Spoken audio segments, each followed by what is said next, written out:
শুভ দুপুর বন্ধুরা, এই খেতে বসেছি। আজকে কি রান্না করেছি দেখো, মাছের মাথা দিয়ে মুগ ডাল করেছি। এই যে দেখো, কাতলা মাছের মাথা দিয়ে মুগ ডাল, আলু ভাজা। আর এগুলো কি মাছ তোমরা বলো, আমরা এগুলো গুরজালি মাছ বলি, গুরজালি মাছ ভাজা। আর পেঁপে সিদ্ধ আর জলপাইয়ের চাটনি, এই দিয়ে আজকে দুপুরের খাওয়া হবে। চলো মাছের মাথা দিয়ে একটু ডাল খেয়ে দেখি। আমি বেশি খাবো না ডালটা, অল্প একটু খাবো, ছেলে খাবে। একটু লবণ আর লেবু নেব।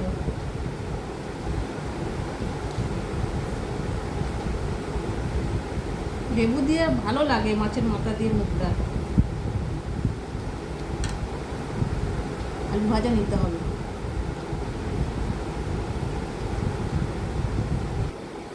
সেই সব